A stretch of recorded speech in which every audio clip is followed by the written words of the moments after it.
ಆತ್ಮೀಯ ವಿದ್ಯಾರ್ಥಿಗಳೇ, ಇವತ್ತು ಮಾಡರ್ನ್ ಹಿಸ್ಟ್ರಿ ಆಫ್ ಇಂಡಿಯಾ, ಆಧುನಿಕ ಭಾರತದ ಇತಿಹಾಸದಲ್ಲಿ 2ನೇ ಚಾಪ್ಟರ್ ಬಗ್ಗೆ ಮಾತನಾಡ್ತಾ ಇದ್ದೀನಿ. ಹಿಂದಿನ ತರಗತಿಯಲ್ಲಿ 1857ರ ದಂಗೆ ಬಗ್ಗೆ ನಾನು ಮಾತನಾಡಿದ್ದೆ. ಇವತ್ತು ನಾನು ಮಂದಗಾಮಿಗಳ ಬಗ್ಗೆ ಮಾತನಾಡ್ತೇನೆ. ಸೊ ಚಾಪ್ಟರ್ ಟು ಯಾವುದು ಅಂದರೆ ಮಂದಗಾಮಿಗಳು. ಚಾಪ್ಟರ್ 2 ಮಂದಗಾಮಿಗಳು, ಮಾಡರೇಟ್ಸ್ ಅಂತ ಕರಿತೀವಿ ನಾವು ಇಂಗ್ಲೀಷಲ್ಲಿ. ಇವರ ಒಂದು ಸಮಯ ಏನಪ್ಪ ಅಂದರೆ 1885ರಿಂದ 1905. Very interesting. ವಿಡಿಯೋನ ಕೊನೆವರೆಗೂ ನೋಡಿ. ಇದನ್ನು ಸಿಸ್ಟಮೆಟಿಕಾಗಿ ನಾವು ಸ್ಟಡಿ ಮಾಡಬೇಕಾಗುತ್ತೆ. ಓಕೆ, ಸುಮ್ಮನೆ ಹೆಂಗೆಂಗೋ ಮಾಡೋದ್ರಲ್ಲ, ಇದನ್ನು ಒಂದು ವೇಯಲ್ಲಿ ನಾವು ಸ್ಟಡಿ ಮಾಡಬೇಕು. ಫಸ್ಟ್ ಪೀಠಿಕೆ ನೋಡೋಣ, ಪ್ರಿಫೇಸ್ ಅಂತ ಕರಿತೀವಿ. ನೆಕ್ಸ್ಟು ಪ್ರಮುಖ ನಾಯಕರು, ಮಂದಗಾಮಿಯ ನಾಯಕರು ಯಾರು, ಯಾರಿಗೆ ನಾವು ಮಂದಗಾಮಿಗಳಂತ ಕರಿತೇವೆ. ನೆಕ್ಸ್ಟು ಅದಾದಮೇಲೆ ಕೊಡುಗೆಗಳೇನು, ಈ ಮಂದಗಾಮಿಗಳ ಕೊಡುಗೆ ಏನು, what are the contributions. Next ಇವರ ಸಾಧನೆ ಏನು, ಅಚೀವ್ಮೆಂಟ್ಸ್ ಏನು ನೋಡೋಣ. ನೆಕ್ಸ್ಟ್ ಮೌಲ್ಯಮಾಪನ, ಇವ್ಯಾಲ್ಯುಯೇಷನ್ ಅನ್ನು ಮಾಡೋಣ. ಭಾಳ ಸಿಸ್ಟಮೆಟಿಕ್ ಆಗಿ ನಾನು ತೊಗೊಂಡು ಹೋಗ್ತೇನೆ. ಓಕೆನಾ, ಸ್ಟಾರ್ಟ್ ಮಾಡೋಣ. ಫಸ್ಟ್ ನೋಡೋಣ. ಓಕೆ, ಪೀಠಿಕೆ ನೋಡೋಣ. ಫಸ್ಟ್ ಮಂದಗಾಮಿಗಳಿಗೆ ಸಂಬಂಧಪಟ್ಟ ಹಾಗೆ ಪೀಠಿಕೆ. ಭಾರತೀಯ ರಾಷ್ಟ್ರೀಯ ಕಾಂಗ್ರೆಸ್ನ ಮೊದಲ ಹಂತದ ನಾಯಕರನ್ನ ಮಂದಗಾಮಿಗಳೆಂದು ಕರೆಯುತ್ತಾರೆ. ಕ್ಲಿಯರ್ ಇದೆ ಫಸ್ಟ್ ಪಾಯಿಂಟ್. ಸೊ ಇಷ್ಟು ನೀವು ನೆನ್ಪಿಟ್ಕೋಬೇಕು. 1885ರಲ್ಲಿ ಕಾಂಗ್ರೆಸ್ ಪಕ್ಷ ಸ್ಥಾಪನೆ ಆಗುತ್ತೆ. ಹೌದಾ, ಇದು ಗೊತ್ತಿದೆ ತಮಗೆ? ಈಗೇನಿದೆಯಲ್ಲ, ಇದೇ ಕಾಂಗ್ರೆಸ್ ಪಕ್ಷ. ಆದ್ರೆ ಈಗ ಇದು ರಾಜಕೀಯ ಪಕ್ಷ, ಮುಂಚೆ ಸ್ವತಂತ್ರ ಹೋರಾಟದ ಪಕ್ಷ. 1885ರಲ್ಲಿ ಕಾಂಗ್ರೆಸ್ ಪಕ್ಷ, INC ಅಂತ ಕರಿತೀವಿ, ಇಂಡಿಯನ್ ನ್ಯಾಷನಲ್ ಕಾಂಗ್ರೆಸ್ ಅದರ ಪೂರ್ತಿ ಹೆಸರು, ಸ್ಥಾಪನೆ ಆಗಿದ್ದು 1885. ಆ ಸಂದರ್ಭದಲ್ಲಿ ಸ್ಥಾಪನೆ ಆದಾಗ ಯಾವ ಲೀಡರ್ಸ್ ಇದ್ರು ನೋಡ್ರಿ, ಅವ್ರಿಗೆ ನಾವು ಮಂದಗಾಮಿ ಅಂತ ಕರಿತೀವಿ. ಸಿಂಪಲ್. ಫಾರ್ ಎಕ್ಸಾಂಪಲ್ ಈಗ BJP ತಗೊಳ್ಳೋಣ. ಐ ಥಿಂಕ್ BJP 1985ರಲ್ಲಿ ಸ್ಥಾಪನೆ ಆಗಿದೆ ಅನ್ಕೊಳ್ಳೋಣ. ಹೌದಾ, ಕರೆಕ್ಟಾ ನಾ ಹೇಳಿದ್ದು? ಈಗೇನು BJP ಪಕ್ಷ ಇದೆಯಲ್ಲ, ನರೇಂದ್ರ ಮೋದಿ ಅವ್ರ ಪಕ್ಷ, ಈ ಪಕ್ಷ ಸ್ಥಾಪನೆ ಆಗಿದ್ದು 1980, 100 ವರ್ಷಗಳ ನಂತರ, ಕಾಂಗ್ರೆಸ್ನ 100 ವರ್ಷಗಳ ನಂತರ. ಸೊ ಈ BJPಲಿ ಮೊದಲ ಹಂತದ ಯಾರು ಇದ್ರಿ, ಈ ಸ್ಥಾಪನೆದಾಗ ಯಾರು ಇದ್ರು ಲೀಡರ್ಸು? LK ಅಡ್ವಾಣಿ, ಅಟಲ್ ಬಿಹಾರಿ ವಾಜಪೇಯಿ, ಮುರಳಿ ಮನೋಹರ್ ಜೋಶಿ, ಇವರೆಲ್ಲ, ಜಾರ್ಜ್ ಫರ್ನಾಂಡಿಸ್, ಇವರೆಲ್ಲ ಇದ್ರು. ಓಕೆ, BJP ಈಗ 2ನೇ ಹಂತದ ನಾಯಕರು ಯಾರಿದ್ದಾರೆ? ನರೇಂದ್ರ ಮೋದಿ ಅವರು, ಅಮಿತ್ ಶಾ ಅವರು, ರಾಜನಾಥ್ ಸಿಂಗ್ ಅವರು, ನಿತಿನ್ ಗಡ್ಕರಿ ಅವರು, ಹಿಂಗೆಲ್ಲ ಇದ್ದಾರೆ. ಓಕೆ, ಹಾಗೆಯೇ ಕಾಂಗ್ರೆಸ್ ಏನು ಫಸ್ಟಿಗೆ ಹುಟ್ಟುತ್ತಲ್ಲ, 1885ರಲ್ಲಿ ಕಾಂಗ್ರೆಸ್ ಹುಟ್ಟಿದಾಗ ಆ ಸಂದರ್ಭದಲ್ಲಿ ಮೊದಲ ಹಂತದ ನಾಯಕರಿಗೆ ಮಂದಗಾಮಿಗಳಂತ ಕರಿತೀವಿ, 2ನೇ ಹಂತದ ನಾಯಕರಿಗೆ ತೀವ್ರಗಾಮಿಗಳಂತ ಕರಿತೀವಿ. ತೀವ್ರಗಾಮಿಗಳಂದ್ರೆ ಗೊತ್ತಿರ್ಬೇಕು ನಿಮಗೆ, ಲಾಲ್ ಬಾಲ್ ಪಾಲ್, ಮುಂದೆ ಹೇಳ್ತೇನೆ ನಾನು. ಚಾಪ್ಟರ್ 3, 3ನೇ ಚಾಪ್ಟರಲ್ಲಿ ತೀವ್ರಗಾಮಿಗಳ ಬಗ್ಗೆ ಮಾತಾಡೋಣ. ಸೊ ಒಂದು ಐಡಿಯಾ ಬಂತಲ್ಲ, ಕಾಂಗ್ರೆಸ್ ಪಕ್ಷ ಹುಟ್ಟಿದಾಗ ಆ ಸಂದರ್ಭದಲ್ಲಿ ಇರುವಂಥ ನಾಯಕರಿಗೆ ನಾವು ಮಂದಗಾಮಿಗಳಂತ ಕರಿತೀವಿ.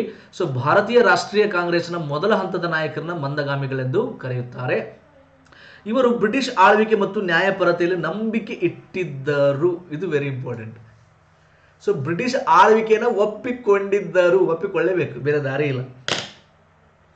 ನನ್ನ ಹತ್ರ ಈಗ ಊರಾಗ ಒಬ್ಬ ದೊಡ್ಡ ಗೌಡ ಅಥವಾ ಸಾವುಕಾರ ಏನೋ ಒಬ್ಬ ದೊಡ್ಡ ಡಾನ್ ಇದ್ದಾನೆ.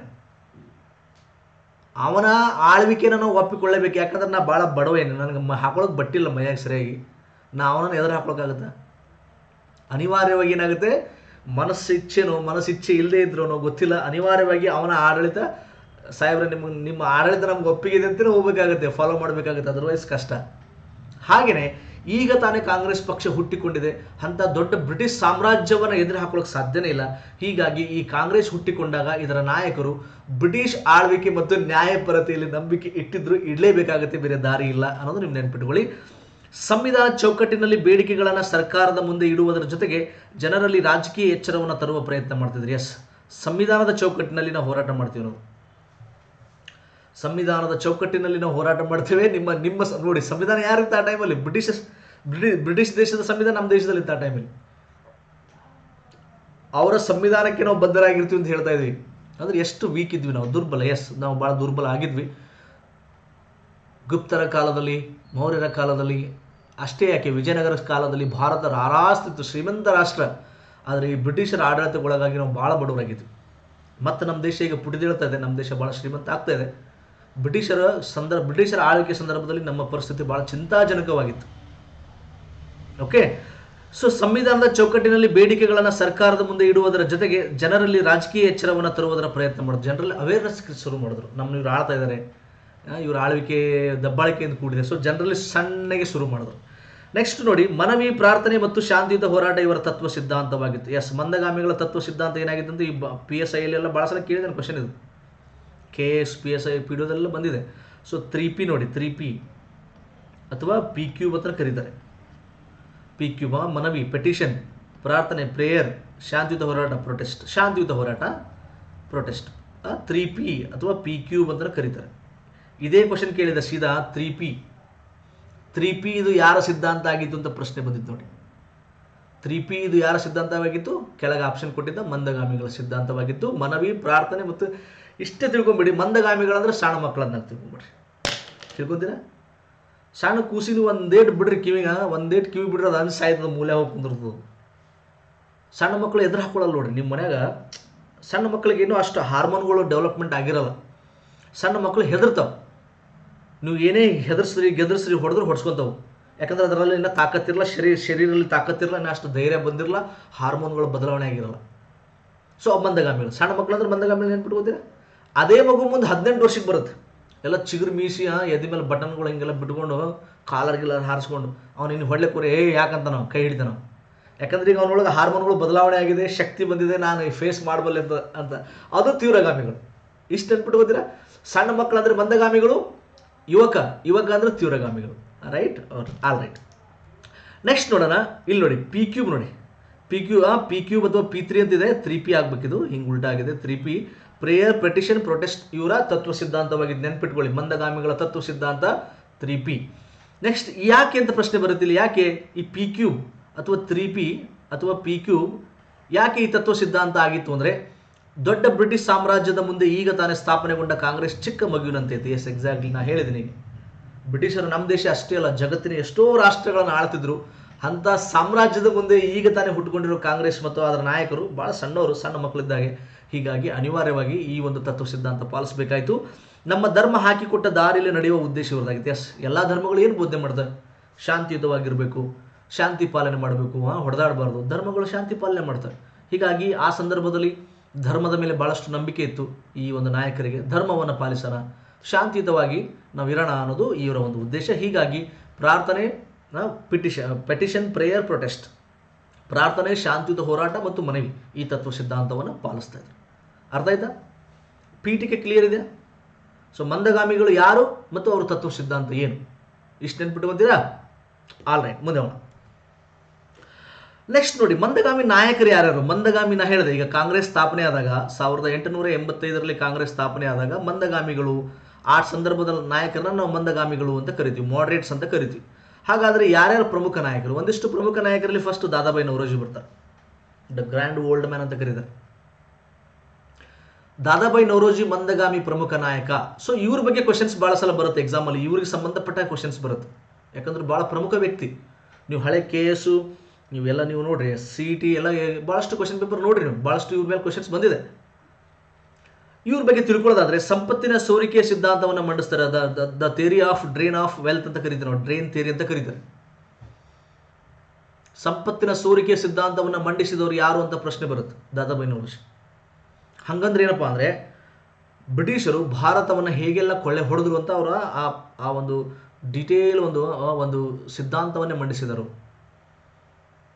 ನೆಕ್ಸ್ಟ್ 1866 ಈಸ್ಟ್ ಇಂಡಿಯಾ ಅಸೋಸಿಯೇಷನ್, ಇದು ಇಂಗ್ಲೆಂಡ್ ದೇಶದಲ್ಲಿ ಇರ್ತಾರೆ ಅವರು. ಇಂಗ್ಲೆಂಡ್ ದೇಶದಲ್ಲಿ ಈ ಒಂದು ಸಂಘಟನೆಯನ್ನು ಸ್ಥಾಪಿಸ್ತಾರೆ, ಈಸ್ಟ್ ಇಂಡಿಯಾ ಅಸೋಸಿಯೇಷನ್. 1866 ನೆನ್ಪಿಟ್ಕೊಳ್ಳಿ, ವೆರಿ ವೆರಿ ಇಂಪಾರ್ಟೆಂಟ್. ನಾಳೆ ನಿಮಗೆ ಕ್ವಶನ್ ಬರುತ್ತೆ, ಈಸ್ಟ್ ಇಂಡಿಯಾ ಅಸೋಸಿಯೇಷನ್ ಸ್ಥಾಪಿಸಿದವರು ಯಾರು ಅಂತ. ಅಥವಾ ಏನು ಮಾಡ್ತಾನೆ, ಈ ಕಡೆ ಸಂಘಟನೆಗಳು ಕೊಡ್ತಾನೆ, ಈ ಕಡೆ ಹೆಸರುಗಳು ಕೊಡ್ತಾನೆ, ನೀವು ಹೊಂದಿಸಿ ಬರೀರತ್ತು ಕೊಟ್ಬಿಡ್ತಾನೆ. Match the following. 1866 East India association ಎಂಬ ಸಂಘಟನೆಯನ್ನು ಸ್ಥಾಪಿಸಿದವರು ಯಾರು? ದಾದಾಬಾಯಿ ನವರೋಜಿ. ನೆನ್ಪಿಟ್ಕೋತೀರಾ? Next poverty and un British rule in India ಪುಸ್ತಕವನ್ನು ಇವರೇ ಬರೆದಿದ್ದಾರೆ. ಇದು ನೆನ್ಪಿಟ್ಕೊಳ್ಳಿ, very very important as far as the exams are concern. Poverty and un British, ಇಲ್ಲ ಅನ್ ಬರಬೇಕು. ಪಾವರ್ಟಿ ಅಂದ್ರೆ ಬಡತನ, ಆ್ಯಂಡ್ ಅನ್ ಬ್ರಿಟಿಷ್ ರೂಲ್ ಅಂದ್ರೆ ಬ್ರಿಟಿಷರ್ ಇಲ್ಲದೆ ಇದ್ದಿದ್ರೆ ಹೆಂಗೆಲ್ಲ ಇರ್ತಿತ್ತು ಭಾರತದಲ್ಲಿ. ಬಡತನಕ್ಕೂ ಮತ್ತು ಬ್ರಿಟಿಷರ ಆಳ್ವಿಕೆಗೂ ನೇರ ಸಂಬಂಧ ಇದೆ ಅನ್ನೋ ಒಂದು ಅರ್ಥದಲ್ಲಿ ಈ ಪುಸ್ತಕ ಇದೆ. Poverty and un British rule in India ಎಂಬ ಪುಸ್ತಕವನ್ನು ಪ್ರಕಟಿಸಿದವರು, ಇದನ್ನು ಬರೆದವರು Dadabhai Naoroji. Next voice of India, ಜ್ಞಾನ ಪ್ರಸಾರಕ ಮತ್ತು ಸತ್ಯವಾದಿ ಎಂಬ ಪತ್ರಿಕೆಗಳನ್ನು ಹೊರಡಿಸಿದರು. ನಾಳೆ ಪ್ರಶ್ನೆ ಬರುತ್ತೆ, ಈ ಪತ್ರಿಕೆಗಳು ಕೆಳಗಿನ ಯಾರಿಗೆ ಸಂಬಂಧಿಸಿವೆ ಅಂತ ಪ್ರಶ್ನೆ ಬರುತ್ತೆ. ವಾಯ್ಸ್ ಆಫ್ ಇಂಡಿಯಾ, ಜ್ಞಾನ ಪ್ರಸಾರಕ ಮತ್ತು ಸತ್ಯವಾದಿ, ಈ ಪತ್ರಿಕೆಯನ್ನು ಹೊರಡಿಸಿದವರು ದಾದಾಬಾಯಿ ನವರೋಜಿ. ನೆನ್ಪಿಟ್ಕೊಳ್ಳಿ, very very important. Next England ಪಾರ್ಲಿಮೆಂಟ್ಗೆ ಆಯ್ಕೆಯಾದ ಮೊದಲ ಭಾರತದ ಮೊದಲ ಸಂಸದ, ನೆನ್ಪಿಟ್ಕೊಳ್ಳಿ. ಈಗೆಲ್ಲ ನಾವು ಮಾತಾಡೋಲ್ಲ, ಕಮಲಾ ಹ್ಯಾರಿಸು, ಆಮೇಲೆ ಇಂಗ್ಲೆಂಡಲ್ಲಿ ಸುಧಾಮೂರ್ತಿಯವರ ಅಳಿಯ, ನಾವು ಭಾಳ ಜನ ಮಾತಾಡ್ತೀವಿ. ಋಷಿ ಸುನಕ್ ಭಾಳ ಜನ ಕೆನಡಾದಲ್ಲಿದ್ದಾರೆ. ಸೊ ನಮ್ಮ ಭಾರತೀಯ ಸಂಸದರು ಬೇರೆ ಬೇರೆ ದೇಶದಲ್ಲಿದ್ದಾರೆ. ಆದರೆ ಮೊಟ್ಟ ಮೊದಲ ಬಾರಿಗೆ ಆದವರು ಯಾರು? ನಮ್ಮ ಭಾರತೀಯ ಒಬ್ಬ ವ್ಯಕ್ತಿ ವಿದೇಶಿ ನೆಲದಲ್ಲಿ, ಇಂಗ್ಲೆಂಡಲ್ಲಿ. ಸೊ ಅದು ಆಗಿದೆ ಯಾರಪ್ಪ ಅಂದರೆ ದಾದಾಬಾಯಿ ನೌರೋಜಿ, ಇಂಗ್ಲೆಂಡಲ್ಲಿ. ಅದು ಯಾವ ಕ್ಷೇತ್ರದಿಂದ ಅಂದರೆ ಸೆಲ್ಸ್ಬರಿ ಮತಕ್ಷೇತ್ರದಿಂದ, ಲೇಬರ್ ಪಕ್ಷದಿಂದ, ಲಿಬರಲ್ ಪಾರ್ಟಿ ಅಥವಾ ಲೇಬರ್ ಪಕ್ಷದಿಂದ ಆಯ್ಕೆ ಆಗ್ತಾರೆ, ನೆನ್ಪಿಟ್ಕೊಂಡು. ಭಾರತೀಯ ಒಬ್ಬ ವ್ಯಕ್ತಿ ವಿದೇಶಿ ನೆಲದಲ್ಲಿ ಮೊಟ್ಟ ಮೊದಲಿಗೆ ಸಂಸದನಾಗಿ ಆಯ್ಕೆಯಾಗಿದ್ದು ದಾದಾಬಾಯಿ ನೌರೋಜಿ. ನೆಕ್ಸ್ಟ್ 3 ಸಲ ಭಾರತೀಯ ರಾಷ್ಟ್ರೀಯ ಕಾಂಗ್ರೆಸ್ನ ಅಧ್ಯಕ್ಷರಾಗಿದ್ದರು. ಕಾಂಗ್ರೆಸ್ ಪಕ್ಷದ ಅಧ್ಯಕ್ಷನಾಗಿ ಕೆಲಸ ಮಾಡಿದ್ದಾರೆ 1886, 93 ಮತ್ತು 1906. Very very important. 1886 ನೆನ್ಪಿಟ್ಕೊಳ್ಳಿ, 1893 ನೆನ್ಪಿಟ್ಕೊಳ್ಳಿ, ನೆಕ್ಸ್ಟ್ 1906 ನೆನ್ಪಿಟ್ಕೊಳ್ಳಿ. ಈ 3 ಸಂದರ್ಭದಲ್ಲಿ ರಾಷ್ಟ್ರೀಯ ಕಾಂಗ್ರೆಸ್ನ ಅಧ್ಯಕ್ಷರಾಗಿ ಕೆಲಸ ಮಾಡಿದ್ದಾರೆ ದಾದಾಬಾಯಿ ನೌರೋಜಿ. ಇಷ್ಟು ಪಾಯಿಂಟ್ ನೆನ್ಪಿಟ್ಕೊತೀರಾ? ಸೊ ನಾನೀಗ ಮಂದಗಾಮಿಗಳ ಬಗ್ಗೆ ಮಾತನಾಡ್ತಾ ಇದ್ದೀನಿ. ಮಂದಗಾಮಿಗಳಿಗೆ ಸಂಬಂಧಪಟ್ಟ ಹಾಗೆ ಪೀಠಿಕೆ ಆಯಿತು. ನೆಕ್ಸ್ಟ್ ಪ್ರಮುಖ ನಾಯಕರ ಬಗ್ಗೆ ಮಾತನಾಡ್ತಾ ಇದ್ದೀನಿ. ಆ ನಾಯಕರ ಬಗ್ಗೆ ಕ್ವಶನ್ಸ್ ಕೇಳ್ತಾನೆ. ಹೀಗಾಗಿ ಆ ನಾಯಕರಿಗೆ ಸಂಬಂಧಪಟ್ಟ ಒಂದು ಸ್ವಲ್ಪ ಮಾಹಿತಿ ತೊಗೊಂಡು ಬಂದಿದ್ದೀನಿ.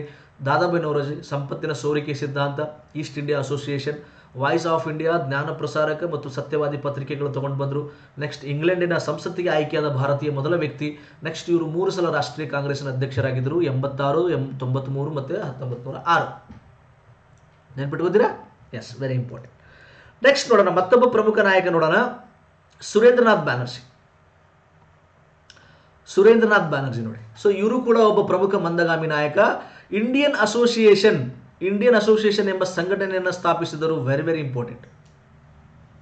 ಇಂಡಿಯನ್ ಅಸೋಸಿಯೇಷನ್ ನೋಡಿ, ಅಲ್ಲಿ ದಾದಾಬಾಯಿ ನೌರೋಜಿ ಯಾವ ಸ್ಥಾಪನೆ ಮಾಡಿದ್ರು? East India association. Dadabhai Naoroji ಅವರು ಸ್ಥಾಪನೆ ಮಾಡಿದ ಯಾವುದು? East India association. ಬಟ್ ಇಲ್ಲಿ ಸುರೇಂದ್ರನಾಥ್ ಬ್ಯಾನರ್ಜಿ ಅವರು ಸ್ಥಾಪನೆ ಮಾಡಿದ್ದು ಇಂಡಿಯನ್ ಅಸೋಸಿಯೇಷನ್. ನೆನ್ಪಿಟ್ಕೋತಿರಲ್ಲ? ಓಕೆ. ನೆಕ್ಸ್ಟ್ ಲಾರ್ಡ್ ಲಿಟ್ಟನ್, ಇವನು ಭಾರತೀಯ ವೈಸ್ರಾಯ್ ಆ ಟೈಮಲ್ಲಿ ನಾಗರಿಕ ಸೇವಾ ಪರೀಕ್ಷೆಗಳಿಗೆ, ಅಂದರೆ ICS ಅಂತ ಕರೀತಾರೆ, Indian imperial civil service. Indian ಅಲ್ಲ, ಈಗ ನಾವು ಇಂಡಿಯನ್ ಅಡ್ಮಿನಿಸ್ಟ್ರೇಟಿವ್ ಸರ್ವಿಸ್ ಅಂತ ಕರಿತೀವಿ IS, ಅವಾಗ ಇಂಪೀರಿಯಲ್ ಸಿವಿಲ್ ಸರ್ವಿಸ್ ಅಂತ ಕರಿತಿದ್ರು.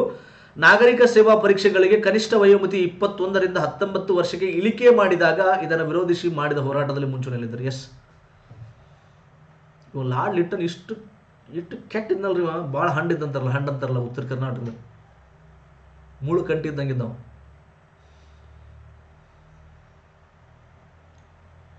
ಸಾರಿ, ಇದು ಗರಿಷ್ಠ ವಯೋಮಿತಿ ಆಗಬೇಕು, ಕನಿಷ್ಠ ಅಲ್ಲ.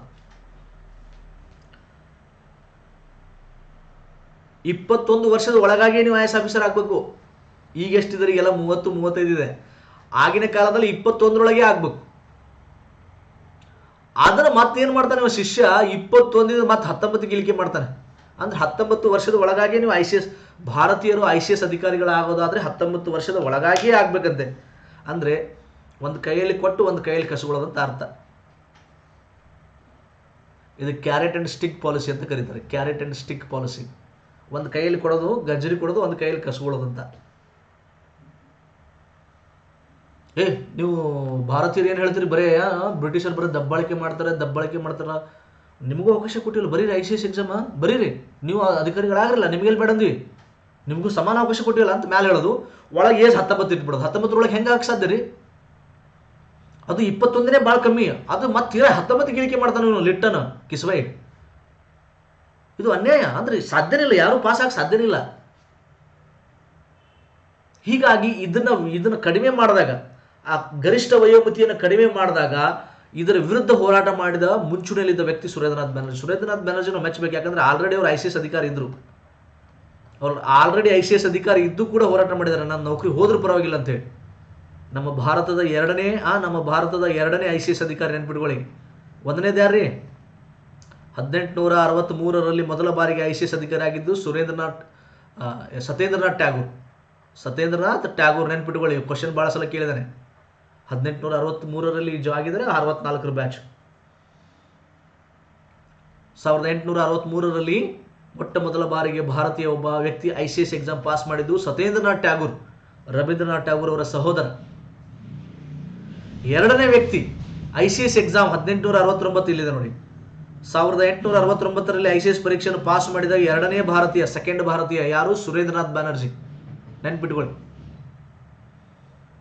ಇದೇ ವಿಷಯಕ್ಕೆ ಅವರೇನು ಈ ಹೋರಾಟ ಮಾಡ್ತಾರೆ ನೋಡಿ, ಈ ಒಂದು ಗರಿಷ್ಠ ವಯೋಮಿತಿಯನ್ನು 21ಕ್ಕೆ 19ಕ್ಕೆ ಇಳಿಕೆ ಮಾಡ್ತಾರೆ. ಇಳಿಕೆ ಮಾಡಿದಾಗ ಹೋರಾಟ ಮಾಡಿದಾಗ ಇವರಿಗೆ ಸಸ್ಪೆಂಡು ಮಾಡ್ತಾರೆ, ಅವರು ಬ್ರಿಟಿಷರು ಸಸ್ಪೆಂಡ್ ಮಾಡ್ತಾರೆ. ನಾವು ಮಾಡ್ಕೊಳ್ಳಿದ್ರು ನಿಮ್ಮ ನೌಕರಿ ಎಲ್ಲ ತೊಗೊಳಕ್ಕೆ ನನಗೇನು ಬೇಕಾಗಿಲ್ಲ ನಡೆ ಅಂದರು ಕೇಶುಭಾಯಿ ಅಂದರು. ಸುಭಾಷ್ ಚಂದ್ರ ಬೋಸು ಅಷ್ಟೇ, ಸುಭಾಷ್ ಚಂದ್ರ ಬೋಸು ಕೂಡ ICS ಅಧಿಕಾರಿ ಆಗಿದ್ದಾರೆ. ಅವರು ಅಷ್ಟೇ ಅದನ್ನು ರಿಸೈನ್ ಮಾಡಿ, ಅವರು ಒಂದು ದಿನ ಡ್ಯೂಟಿ ಮಾಡಲಿಲ್ಲ, ಪಾಸ್ ಆಗಿ ರಿಸೈನ್ ಮಾಡಿ ಸ್ವತಂತ್ರ ಹೋರಾಟದಲ್ಲಿ ಧುಮುಕಿದ್ರು.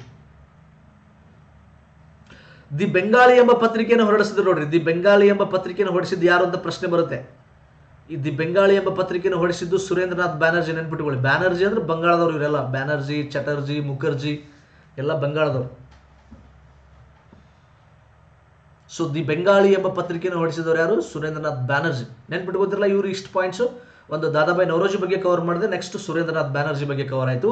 ನೆಕ್ಸ್ಟ್ ಮತ್ತೊಬ್ಬ ಪ್ರಮುಖ ಮಂದಗಾಮಿ ನಾಯಕ Gopalakrishna Gokhale. Very very important, ಇವ್ರ ಬಗ್ಗೆನೂ ಭಾಳಷ್ಟು ಕ್ವಶನ್ಸ್ ಬರುತ್ತೆ. ಗೋಪಾಲಕೃಷ್ಣ ಗೋಖಲೆ ನೋಡಿ, ಇವ್ರ ಬಗ್ಗೆ ಏನೇನಿದೆ ಇಂಪಾರ್ಟೆಂಟ್ ಮಾಹಿತಿ ಅಂತ ಬಂದರೆ, ಸರ್ವೆಂಟ್ಸ್ ಆಫ್ ಇಂಡಿಯನ್ ಸೊಸೈಟಿ ಎಂಬ ಸಂಘಟನೆಯನ್ನು ಸಂಘಟಿಸ್ತಾರೆ ಇವ್ರು, ನೆನ್ಪಿಟ್ಕೊಳ್ಳಿ. ಸರ್ವೆಂಟ್ಸ್ ಆಫ್ ಇಂಡಿಯನ್ ಸೊಸೈಟಿ ಎಂಬ ಸಂಘಟನೆಯನ್ನು ಸಂಘಟಿಸಿದ ಯಾರು? ಗೋಪಾಲಕೃಷ್ಣ ಗೋಖಲೆ. ಇದು ಮುಂದೆ ಸ್ವರಾಜ್ ಚಳುವಳಿಯಲ್ಲಿ ಬಹಳ ದೊಡ್ಡ ಮಟ್ಟದಲ್ಲಿ ಈ ಒಂದು ಸಂಘಟನೆ ಕೆಲಸ ಮಾಡುತ್ತೆ. 1905ರಲ್ಲಿ ಸ್ವರಾಜ್ ಚಳುವಳಿ ಶುರು ಆಗುತ್ತೆ. ಭಾಳ ಅಂದ್ರೆ ಭಾಳ ಎಫೆಕ್ಟಿವ್ ಆಗಿ ಕೆಲಸ ಮಾಡ್ತಾರಲ್ಲಿ. ನೆಕ್ಸ್ಟ್ ಇವರು ಮಹಾತ್ಮ ಗಾಂಧೀಜಿಯವರ ರಾಜಕೀಯ ಗುರುಗಳು. ಎಸ್, ಪೊಲಿಟಿಕಲ್ ಗುರು. ಈ ಕ್ವಶನ್ ಭಾಳ ಸಲ ಕೇಳ್ತಾರೆ ನೋಡ್ರಿ. ಮಹಾತ್ಮ ಗಾಂಧೀಜಿಯ ರಾಜಕೀಯ ಗುರುಗಳು ಯಾರು? ಗೋಪಾಲಕೃಷ್ಣ ಗೋಖಲೆ. ಗೋಪಾಲಕೃಷ್ಣ ಗೋಖಲೆಗೆ ಗಾಂಧೀಜಿಗೆ ಭಾರತ ಅಂದ್ರೆ ಏನು ಅಂತ ಅರ್ಥ ಮಾಡಿಸಿದ್ದೆ ಗೋಪಾಲಕೃಷ್ಣ ಗೋಖಲೆ. ಭಾರತದ ಅಂದ್ರೆ ಏನು, ಭಾರತೀಯ ಜನರೇನು, ಭಾರತದ ಸಂಪ್ರದಾಯ ಏನು, ಭಾರತೀಯ ಜನರಲ್ಲಿ ಹೋರಾಟ ಹೇಗಿರಬೇಕು. ನಾನು ಮುಂದೆ ಗಾಂಧಿ ಯುಗ ಮಾಡ್ತೇನೆ, ಹುಚ್ಚು ಹಿಡಿದೆ ನಿಮ್ಗೆ. ಗಾಂಧಿ ಬಗ್ಗೆ ಭಾಳಷ್ಟು ತಪ್ಪು ಕಲ್ಪನೆಗಳಿದೆ. ಗಾಂಧಿ ಬಗ್ಗೆ ನಿಜವಾಗ್ಲೂ ಏನು ನಿಜವಾದ ಇತಿಹಾಸ ಹೇಳ್ಕೊಡ್ತೇನೆ ನಾನು. ಬೆಂಕಿ ಕ್ಲಾಸ್ ಇರುತ್ತೆ, ನೀವು ಮುಂದೆ ಕೋರ್ಸ್ಗಳು ಮಿಸ್ ಮಾಡ್ಕೋಬೇಡ. ಈ ವಿಡಿಯೋಗಳು ಕಂಟಿನ್ಯೂ ನೋಡಿ. ನೆಕ್ಸ್ಟ್ ಸ್ವದೇಶಿ ಚಳುವಳಿಯಲ್ಲಿ ಪ್ರಮುಖ ಪಾತ್ರ ವಹಿಸಿದ್ರು ನೋಡಿ. ಸ್ವದೇಶಿ ಚಳುವಳಿಯಲ್ಲಿ ನಾವು ನಾಗಳೆ ಸ್ವರಾಜ್ ಅಂದೆ, ಸ್ವರಾಜ್ ಸ್ವದೇಶಿ ಎರಡು ಒಂದೇ. 1905ರಲ್ಲಿ ಸ್ವದೇಶಿ ಚಳುವಳಿ ಅಥವಾ ಸ್ವರಾಜ್ ಚಳುವಳಿ ಶುರು ಆಗುತ್ತೆ. ಆ ಸಂದರ್ಭದಲ್ಲಿ ಇವರು ಪ್ರಮುಖ ಪಾತ್ರ ವಹಿಸ್ತಾರೆ ಮತ್ತು ಇವ್ರ ಸಂಘಟನೆ ಕೂಡ ಪ್ರಮುಖ ಪಾತ್ರ ವಹಿಸುತ್ತೆ. ತಿಲಕ್ ಇವರನ್ನ ಮಹಾರಾಷ್ಟ್ರದ ವಜ್ರ ಎಂದು ಕರೀತಾರೆ ನೋಡಿ. ಬಾಲಗಂಗಾಧರ್ ತಿಲಕ್ ಗೋಪಾಲಕೃಷ್ಣ ಗೋಖಲೆಯರನ್ನ ಮಹಾರಾಷ್ಟ್ರದ ವಜ್ರ ಎಂದು ಕರೆದಿದ್ದಾರೆ. ಯಾರನ್ನ? ಗೋಪಾಲಕೃಷ್ಣ ಗೋಖಲೆಯನ್ನ. ವೆರಿ ಇಂಪಾರ್ಟೆಂಟ್, ನೆನಪಿಟ್ಕೋಬೇಕು ನೀವು. ಪೂನಾ ಸಾರ್ವಜನಿಕ ಸಭೆ ಎಂಬ ನಿಯತಕಾಲಿಕೆಯನ್ನು ಬಿಡುಗಡೆ ಮಾಡ್ತಾರೆ. ಪೂನಾ ಸಾರ್ವಜನಿಕ ಸಭೆ ನಿಯತಕಾಲಿಕೆ ಯಾರ್ದು ಅಂತ ಪ್ರಶ್ನೆ ಬಂದರೆ ನೀವು ಆನ್ಸರ್ ಮಾಡಬೇಕು ಗೋಪಾಲಕೃಷ್ಣ ಗೋಖಲೆ. ಗೋಪಾಲಕೃಷ್ಣ ಗೋಖಲೆ. ಅರ್ಥ ಆಗ್ತಿದೆಯಾ? ಓಕೆ, ಇವಿಷ್ಟು ಪಾಯಿಂಟ್. ದಯವಿಟ್ಟು ನೀವು ಮತ್ತೆ ವಿಡಿಯೋ ರಿವಿಷನ್ ಮಾಡ್ಕೊಳ್ಳಿ, ಮತ್ತೆ ನೋಡ್ಕೊಳ್ಳಿ, ಅಥವಾ ಒಂದ್ಸಲ ನೋಟ್ಸ್ ಮಾಡ್ಕೊಂಡು ಬಿಡಿ. ಒಂದ್ಸಲ ನೋಟ್ಸ್ ಮಾಡ್ಕೊಂಡು ಇಟ್ಕೊಂಡ್ಬಿಟ್ರೆ ಅದನ್ನು ರಿವಿಷನ್ ಮಾಡಿ. ಮತ್ತೆ ವಿಡಿಯೋ ನೋಡಿಲ್ಲ ಅಂದ್ರೂ ಪರವಾಗಿಲ್ಲ, ನೋಟ್ಸ್ ಆದರೂ ಮಾಡ್ಕೊಂಡು ಇಟ್ಕೊಳ್ಳಿ. ಓಕೆ, ಸ್ಕ್ರೀನ್ಶಾಟ್ ತೊಗೊಂಡು ಇಟ್ಕೋಬೇಡಿ. ಯಾವುದು ನಂಗೆ ಗೊತ್ತದು, ಸ್ಕ್ರೀನ್ಶಾಟ್ ಯಾರು ಹೊಳ್ಳಿ ನೋಡಲ್ಲ. ಅದೇ ಸ್ವಂತ ಕೈಯಿಂದ ಬರೆದಿಟ್ಬಿಟ್ರೆ ಅದು ಓದೋಕ್ಕೆ ಭಾರಿ ಮಜಾ ಇರುತ್ತೆ. ನಾವು ಸ್ವಂತ ಬರೆದಿರೋ ನೋಟ್ಸು ಭಾಳ ಅಂದ್ರೆ ಭಾಳ ಇಷ್ಟ ಆಗುತ್ತೆ ಓದೋಕ್ಕೆ. ನೀವೆಲ್ಲ ಸ್ಕ್ರೀನ್ಶಾಟ್ ತೊಗೊಂಡು ಇಟ್ಕೊಳ್ತೀರಿ, ಅದು ಹೊಳೆ ನೀವು ತೆಗೆದು ನೋಡಲ್ಲ, ನಮ್ಗೆ ಗೊತ್ತು, ಗ್ಯಾರಂಟಿ ಗೊತ್ತು. ದಯವಿಟ್ಟು ಬರೀರಿ, ಇಲ್ಲ ವಾಪಸ್ ವಿಡಿಯೋ ನೋಡಿರಿ ಇನ್ನೊಂದ್ಸಲ, ಆಯಿತಾ? ನೆಕ್ಸ್ಟ್ ನೋಡೋಣ. ಮತ್ತೊಬ್ಬ ಪ್ರಮುಖ ನಾಯಕ, ಮಂದಗಾಮಿಯ ನಾಯಕ R.C. ದತ್ ಅಂತ ಬರುತ್ತೆ. ರಮೇಶ್ ಚಂದ್ರ ದತ್. R.C. ದತ್ ಅಂತ ಬರ್ತಾರೆ. ಇವರೊಬ್ಬ ದೊಡ್ಡ ಎಕನಾಮಿಸ್ಟ್. ಆ ಸಂದರ್ಭದಲ್ಲಿನ ಎಕನಾಮಿಸ್ಟ್ ಅಂತ ಕರಿತೀವಿ, ಅರ್ಥಶಾಸ್ತ್ರಜ್ಞ. ಅವರೊಂದು ಬುಕ್ ಬರೆದಿದ್ದಾರೆ. ಆ ಬುಕ್ ನೆನ್ಪಿಟ್ಕೊಳ್ಳಿ, the economic history of India ಎಂಬ ಪುಸ್ತಕವನ್ನು ಬರೆದಿದ್ದಾರೆ. ಇದೊಂದು ಇಂಪಾರ್ಟೆಂಟ್ ಪಾಯಿಂಟ್ ನೆನ್ಪಿಟ್ಕೊಳ್ಳಿ R.C. ದತ್ಗೆ ಸಂಬಂಧಪಟ್ಟ ಹಾಗೆ. Next M.G. ರಾನಡೆ. M.G. ರಾನಡೆನೂ ಕೂಡ ಒಬ್ಬ ಪ್ರಮುಖ ಮಂದಗಾಮಿ ನಾಯಕ. ಇವರು ಪೂನಾ ಸಾರ್ವಜನಿಕ ಸಭೆಯನ್ನು ಸಂಘಟಿಸ್ತಾರೆ. ಪೂನಾ ಸಾರ್ವಜನಿಕ ಸಭೆ ಅಂತೇಳಿ ಒಂದು ಸಂಘಟನೆಯನ್ನು ಸಂಘಟಿಸುತ್ತಾರೆ M.G. ರಾನಡೆ. ನೆನ್ಪಿಟ್ಕೋತೀರಾ? ಸೊ ಇವರೆಲ್ಲ ಪ್ರಮುಖ ಮಂದಗಾಮಿ ನಾಯಕರು. ಬಹಳಷ್ಟು ಜನ ಮಂದಗಾಮಿ ನಾಯಕರಿದ್ದಾರೆ, ಅದರಲ್ಲಿ ನಾನು ಪ್ರಮುಖ ಮಂದಗಾಮಿ ನಾಯಕರ ಬಗ್ಗೆ ಒಂದು ಸ್ವಲ್ಪ ಮಾಹಿತಿಯನ್ನು ಕೊಟ್ಟಿದ್ದೇನೆ. ಸೊ ವೆರಿ ವೆರಿ ಇಂಟ್ರೆಸ್ಟಿಂಗ್ ವಿಷಯಗಳು ನಾನು ನಿಮ್ಮ ಹತ್ರ ಹೇಳ್ಕೊಂಡಿದ್ದೀನಿ. ಸೊ ಏನೇನು ಮುಗೀತು ಈಗ? ಒಂದು ನಿಮಿಷ, ಫಸ್ಟ್ ನಿಮ್ಗೆ ತೋರಿಸ್ತೀನಿ ಈಗ ಏನೇನು ಮುಗೀತು ಅಂತ. ಪೀಠಿಕೆ ಆಯಿತು, ಪ್ರಮುಖ ನಾಯಕರಾಯಿತು, ಹೌದಾ? ಪೀಠಿಕೆ ಮತ್ತು ಪ್ರಮುಖ ನಾಯಕರ ಬಗ್ಗೆ ಚರ್ಚೆ ಮಾಡಿದೆ. ಈಗ ನೆಕ್ಸ್ಟ್ ಮಂದಗಾಮಿಗಳ ಕೊಡುಗೆ ಏನು ಅಂತ ನೋಡೋಣ. ನೆಕ್ಸ್ಟ್ ಹೆಡ್ಡಿಂಗ್ ಯಾವುದು? ಮಂದಗಾಮಿಗಳ ಕೊಡುಗೆ.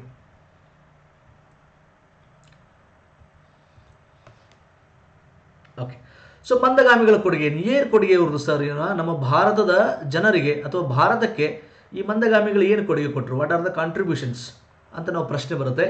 ಇವರು ನೋಡಿ ಭಾಳ ವೀಕ್ ಇದ್ರು, ತುಂಬಾ ವೀಕ್ ಇದ್ರು, ಭಾಳ ದುರ್ಬಲ ಇದ್ರು. ಬ್ರಿಟಿಷ್ ಸಾಮ್ರಾಜ್ಯವನ್ನು ಎದುರು ಹಾಕೊಳ್ಳೋ ಕೆಪಾಸಿಟಿ ಇರಲಿಲ್ಲ. ಆದರೂ ಕೂಡ ಒಂದಿಷ್ಟು ಕೊಡುಗೆಗಳಿದೆ. ಒಳ್ಳೆಯ ಆಡಳಿತಕ್ಕಾಗಿ ಬೇಡಿಕೆ ಇಟ್ಟರು. They demanded for good governance.